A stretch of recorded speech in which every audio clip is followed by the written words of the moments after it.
All right. Well, today I'm with Paul Terrell. Paul, today we wanted to talk about the Byte shop and, exactly what happened with that, how it got started, a lot of things about it. So maybe we could just kick it off by, how did the idea of the Byte shop come about and, how did that kind of get started? Okay. Yeah. Well, basically, um, I had a rep company called Repco in Mountain View, California, and a partner and I started Repco in 1975, the beginning of the year, and January sort of frame. And with Repco, it's a manufacturer's representative, sales representative in a geographic territory. And Boyd and I had our partnership company for Northern California, Northern Nevada, Oregon, Washington, and Idaho. And then there was also another territory. The Electronic Rep Association divides the country up into about 26 different geographical areas, and then people can join the ERA and become reps in those territories. And with the association, they have contractual information and they provide contact information with different manufacturers and such. So with Repco, we were selling electronic products, but mainly, different kind of instruments, multimeters from companies that manufactured that, and companies would use reps when they were just getting started out, and they couldn't afford to have direct salespeople in offices all over the country. So they would hire a rep and typically pay about anywhere from 5 to 10% commission on sales that happened in that territory. And so Boyd and I were carrying power supply companies and instrument companies, and one day I got a phone call from one of my customers at Stanford Research Facility in Palo Alto, California, and he was saying that he had just read about an Altair computer that used a 8080 Intel processor chip, and he was wondering why the products he was buying from me were costing so much. So basically, the Altair computer was on the cover of Poptronics, and so he went ahead and ordered one of these. They were for sale, mail order, and so I told him that I personally didn't believe that it could be sold for $439, I believe was the mail order price for this, and it was in kit form rather than an assembled and tested computer. So I told him that I thought that basically that product was a paper tiger, and it would never really show up, and that he should continue to buy the Intel processor cards from the company that we were representing, which was Prolog down in Monterey, California. And about a month later, I got another phone call from this guy, and he said, "Hey, Paul," he said, "if you're free for lunch, come on over because the paper tiger has arrived at Stanford Research, and we're taking a look at it." So I went over there, and sure enough, there was a computer, and it did have a true Intel 8080 microprocessor chip included in there. And quite honestly, it had a very professional Optima rack-mounted case that was part of the kit product. And so they were going to have to assemble the unit themselves, but to the Altair computer, it looked very much like a Data General with panel controls and lights and things, and once again rack mountable. And so I got the information out of the documentation that they had received there with the product. And as soon as I got back to the office, I called MITS down in Albuquerque, New Mexico, and talked to Ed Roberts, who was the founder and the CEO of the company, and told Ed about my company, Repco, and that he was changing his company from mail order 4-function calculators to these what he was calling a microcomputer and a personal computer. And I told him that something as complicated as a computer, he's going to have feet on the street for people to explain, how this computer works and support the product, because it was a lot more sophisticated and capable than the 4-function calculator kits he was presently selling. And he agreed with me and invited me to come down to Albuquerque and talk to him about how he might be able to set up a sales rep organization nationwide, because that was his intention.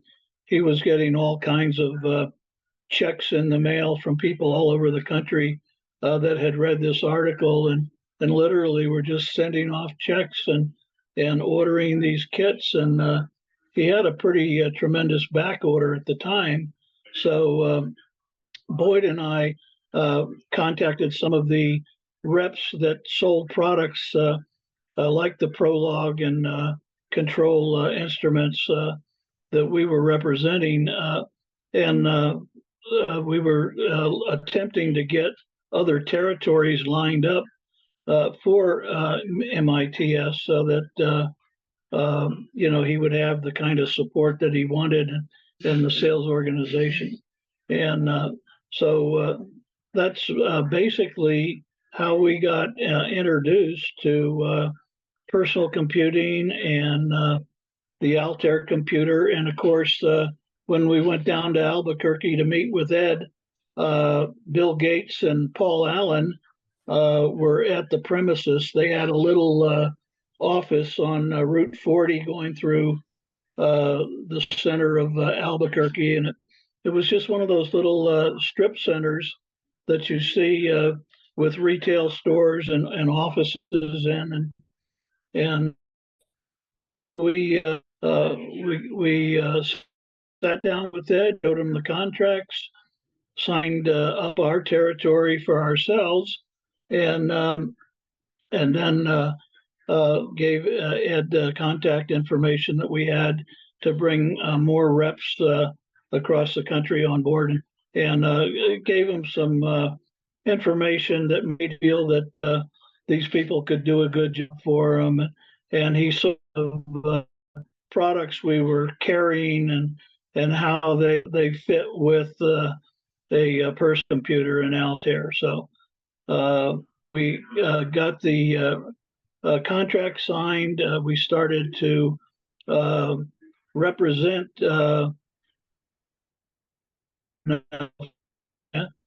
and what we did in the initial stages of it, there was a group in Palo Alto that was meeting at Stanford's Linear Accelerator called Homebrew Computer Club.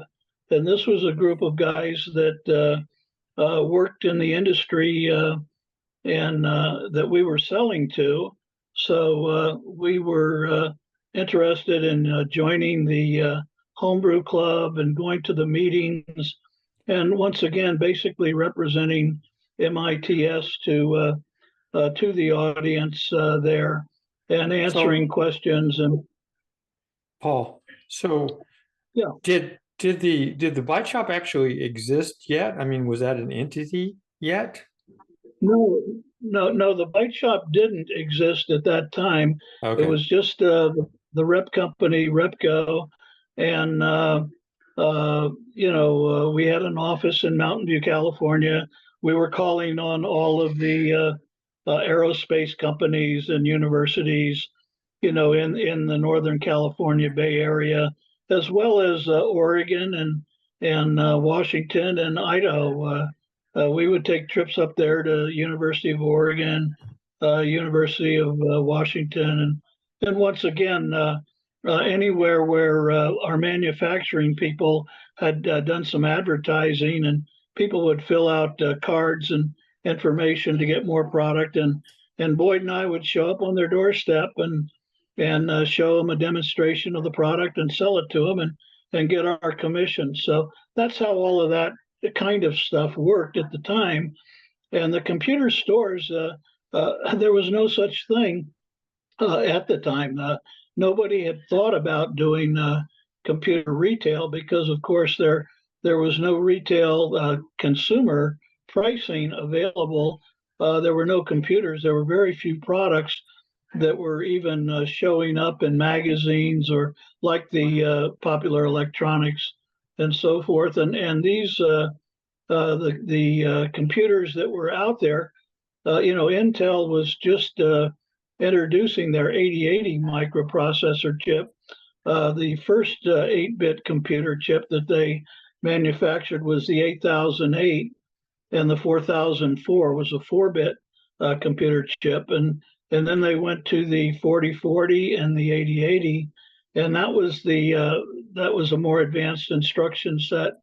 And so, with one of our manufacturers, Prolog, we were actually teaching engineers and anybody that was interested in coming to our seminars.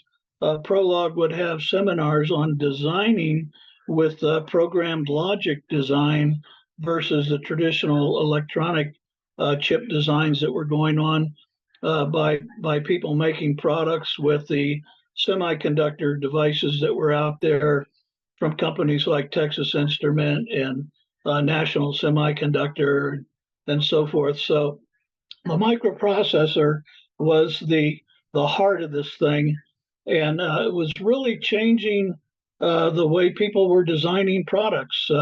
So they had to learn about programmed logic design and how to do it, and of course have the components available from the various manufacturers. And once Intel had introduced, everybody else started to get into the business. Fairchild Instruments came out with the F8 microprocessor chip. National Semiconductor came out with the SCAMP microprocessor, and so forth. So the industry was transforming at the component level, and of course, with the heart of the product becoming a computer, everybody else had to adapt to this new philosophy of electronic design, and all the way up through aerospace companies and of course universities were always interested in teaching new technologies to the students and so forth. So And Byte Shop, you mentioned Boyd Wilson, right? He was your partner in a lot of this stuff at the time, right? right. And I know you're just getting ready to get into exactly how the Byte Shop came about. So I'll just let you go there. Okay, well, yeah, Boyd and I, basically, it was the two of us with a secretary, bookkeeper that would answer the phones and take messages and so forth, and we would just travel around our territories, and I had the peninsula of San Francisco, and Boyd had the East Bay, and so we split up our areas and would call on customers that way, and so what happened with the advent of computer retailing was that MITS had a convention that they were holding in Albuquerque, and they were bringing the reps and they invited the public to come to Albuquerque to a private convention that they were holding at their facilities. And they had just moved from that little strip center on Route 40 out to an industrial park by the airport. And so they were showing off their new facilities to everybody and anybody that was interested. And of course, one of the things they were doing at this conference was to invite the people that had done some things with the Altair computer to bring the products and show off what it was capable of doing. So everybody showed up in Albuquerque at the I think they called it the WAC, the World Altair Computer Convention, WACC. And once again, the people at MITS, when they were putting these kits together, and they started to actually offer assembled computers as well.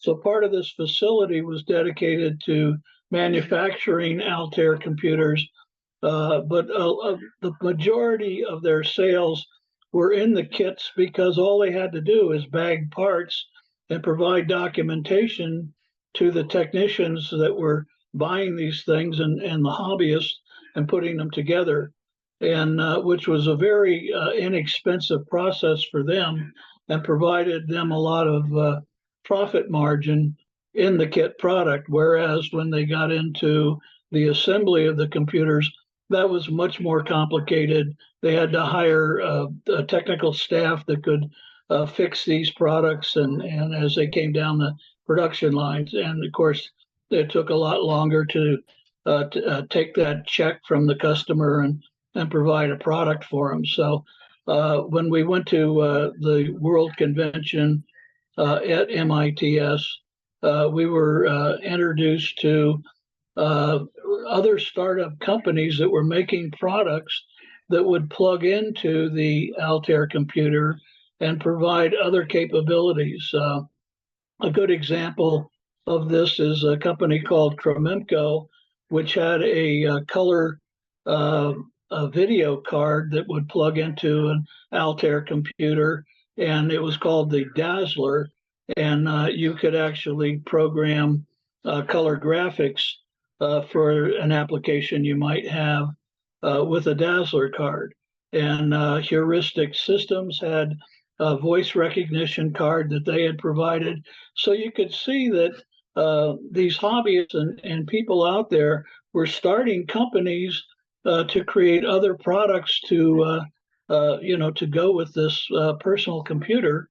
And so the marketplace was starting to mature with more than one manufacturer. The people at Cromemco actually focused in on the more professional side of computing and built a ruggedized version of the Altair computer that Boyd and I were selling to the state of California, and the engineers in Sacramento were using those computers for the ramp controllers on the interstate highways and also on the canal system that they had built. It controlled the water flow from all of the dams in California. So there were some serious applications that were happening and companies that were being formed to address those kinds of markets. Processor Technology was another company that originally started making cards. They had a serial board that you could plug into if you wanted to attach your Altair to a modem and communicate over the phone lines with other computers. And they eventually created the Processor Technology Sol computer. So I could see that the industry was growing to the point where you could have more than one manufacturer. You could have a number of manufacturers. And of course, at Repco, we approached these companies to represent their products as well. And but what happened at the Altair meeting that we had in Albuquerque was Ed Roberts had told us that one of the customers in the Los Angeles area was starting a computer store. It was Dick Heiser and his wife, who worked for Rand Corporation down by the LA airport, had opened up a Arrowhead computer store on Sepulveda Boulevard, and he was selling the kits to the public in this computer store. And so Ed told us that when we got back to our territories after the convention, that we should try and identify customers of that sort rather than the types of people that were presently buying the products. And so I asked Ed at the meeting, what could we offer a retailer, for getting into that business?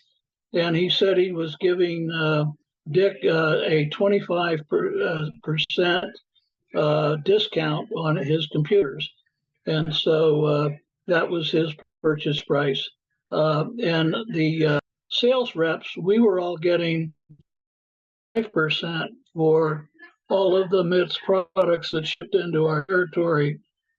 And so on the way to the airport, I asked Boyd what was going to be the name of the computer store, because 5% was 30%, and I much prefer the 30% margin from. So when we got on the plane, I had picked up a magazine at the airport. It was called Byte magazine, and it was from a company in New Hampshire that was the new startup companies, in this personal computer industry.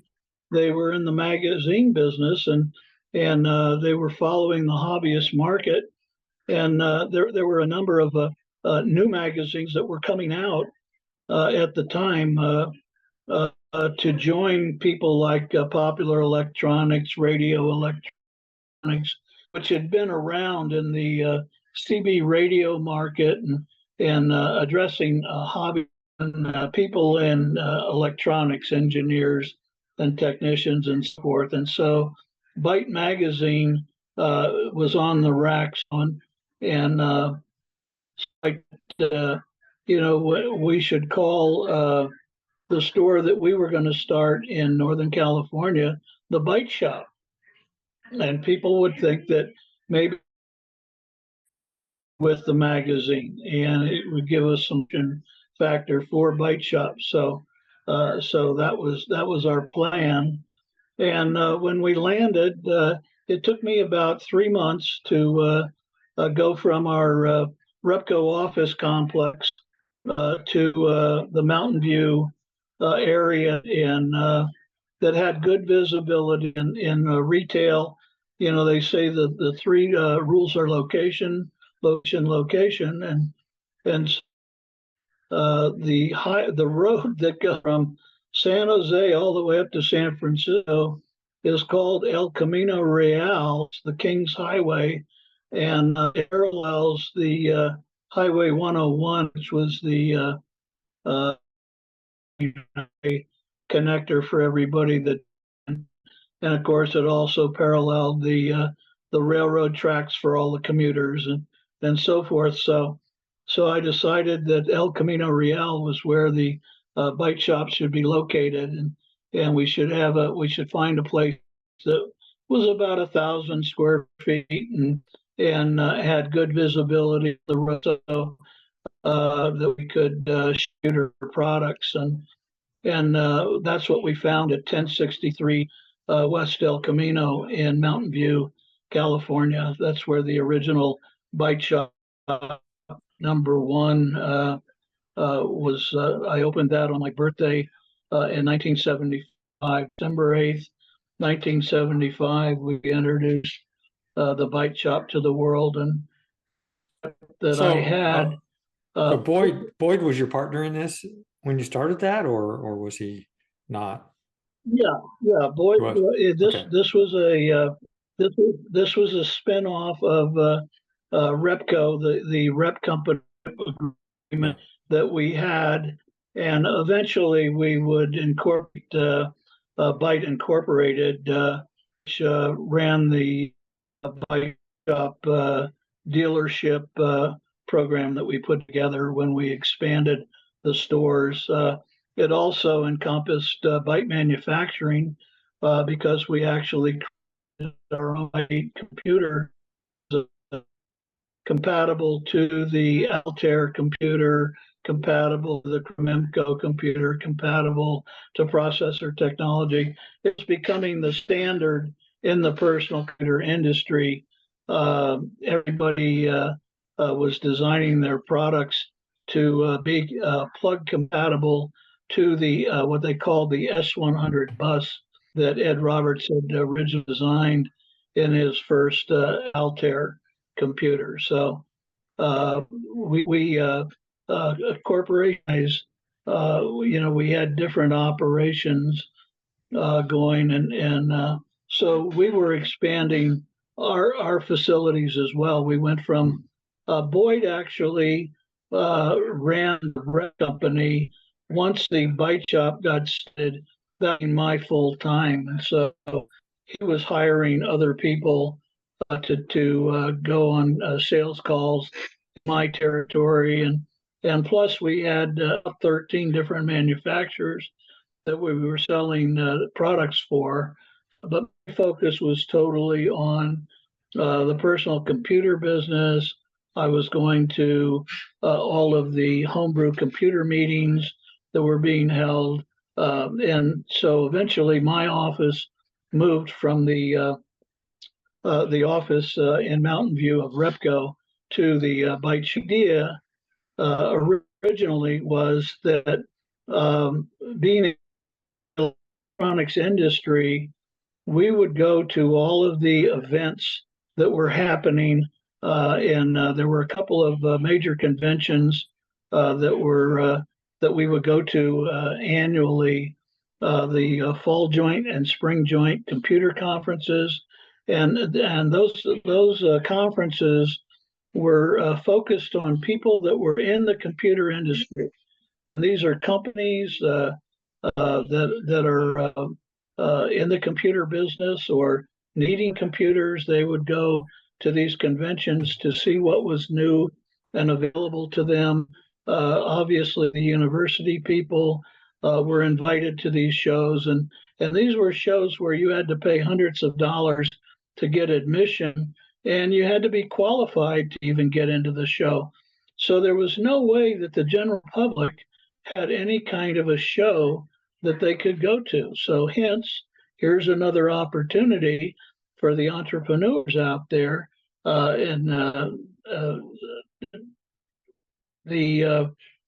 was a company in San Francisco that did a show called the Computer Fair, and that was a show that was created once again because personal computers became, an industry.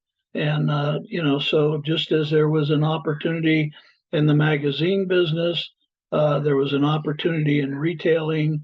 There was also an opportunity in publishing with the magazines, and now show business.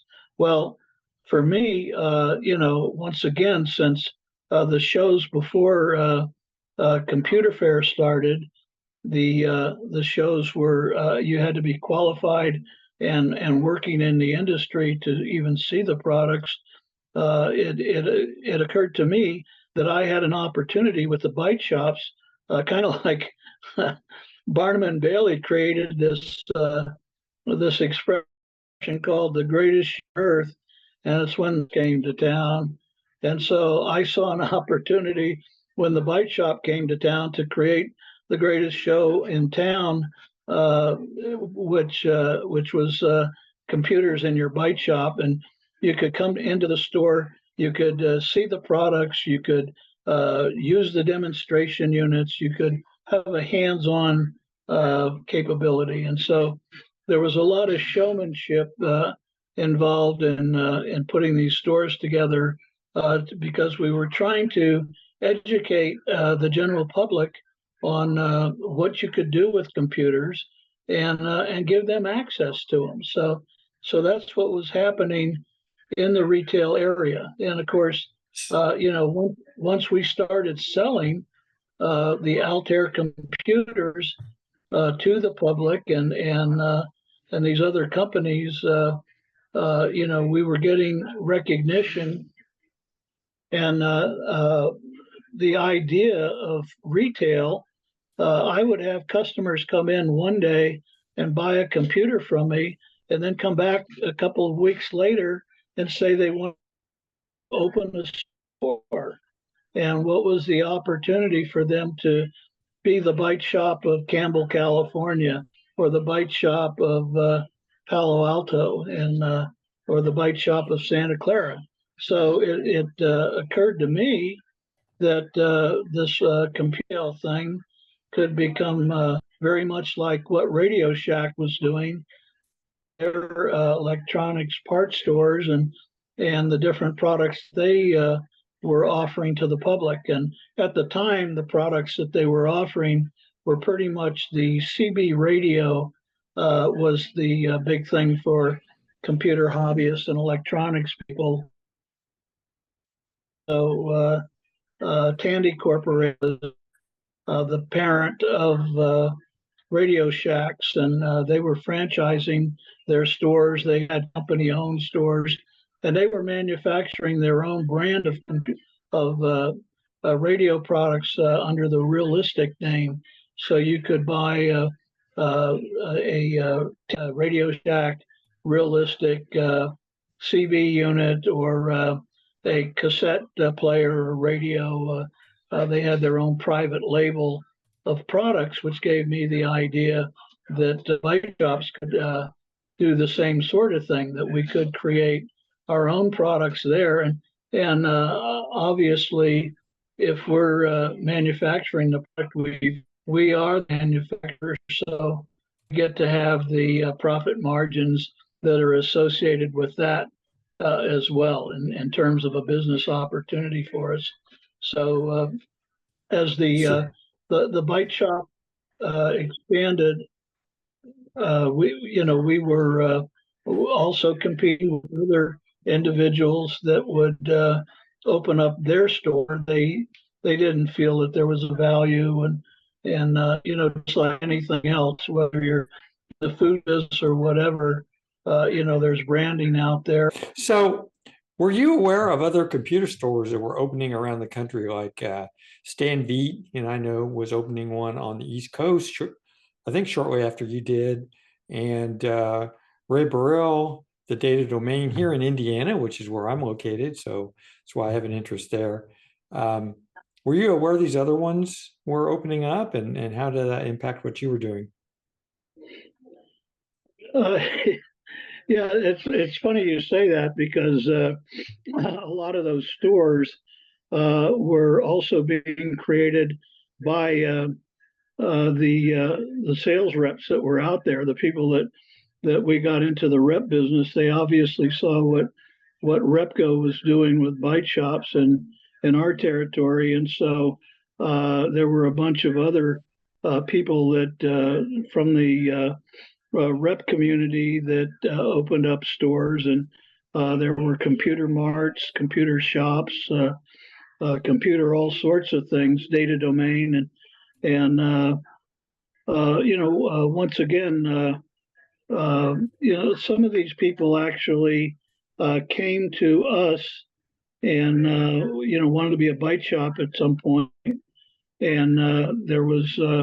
At some point, they decided there wasn't value in it, that we weren't offering them enough for them to come in under our label or what have you. And some people are just independent. So anyway, but a lot of these people became friends. Stan Beat and I were close friends for a number of years, because he got into the magazine business, and when he got out of his store and so forth. So. And of course, the industry changed pretty significantly when IBM came in. It got a lot more serious and so forth. So, but we basically, my idea was, to create a dealership that would add value and give somebody a decent return on investment, for the business that they were starting, and that's an interesting statement right there, return on investment, because we got a lot of publicity at the Byte shops, being there in right in the heart of Silicon Valley, and growing our operation there. There were a lot of people that would come to the West Coast. Charlie Tandy was one of them that flew out in his corporate jet and hired the guy that was in charge of National Semiconductor's SCAMP microprocessor to go to work for him and design the TRS-80. And of course, Charlie, when he was out there, walked all my Byte shops and saw what was going on and how we were conducting business and so forth. And of course, one of the members of my board of directors happened to be good friends with Nugent, who was a guy that worked for Tandy in his accounting department back in Dallas, Fort Worth. So we actually got information on his whole franchise program for us to put together our dealership program. And I keep referring to our program as a dealership program versus franchise. And that's for a very specific reason. Boyd and I actually started Repco with $10,000 a piece. And so we capitalized the rep company at $20,000. And then we're trying to take that business and spin off this new Byte shop business, or Byte Incorporated. And that was the only capital investment we had in the company. So, we were basically expanding the operation as we could through the profits that we were making in terms of our dealerships. And so the dealership, franchising is very controlled by the government. And so there's a lot of rules and laws that you have to follow to actually get a franchise in the state that you're wanting to operate in. So we basically couldn't afford the expense of the lawyers and that would be involved in putting a franchise agreement together. And once again, not having any idea how successful computer retailing was going to be, we were trying to be very cautious with our money and our investments. So we had created a program where we were actually looking at like the tire stores, Goodyear, Firestone. Those are dealerships that sell products out there, and we were kind of looking and saying, well, those guys are able to skirt the laws of franchise here. They're just dealerships. So let's model the Byte shops after a dealership, and we'll charge the 5% fee that we get as a rep in the territory. And so our fee for a dealership was 5% of the gross of the store. And that's what people would pay us to be able to use the trademark of Byte Shop, the affordable computer store. And there was also a couple of other things that we did that we knew eventually, as we were more profitable and had the money available, we would actually implement a full franchise program, like McDonald's and all the other franchises do out there. So we created kind of a look and feel of the store. We had some graphics that we would put in our demo unit, and it said one giant step for mankind, the personal computer, and we were playing off of NASA's landing on the moon sort of thing. We felt that the personal computer was as significant as that sort of thing, and so we would provide the wall art for the Byte shops so that we would have a consistent theme about it, but very careful not to do all of the requirements that would put us in the franchise business.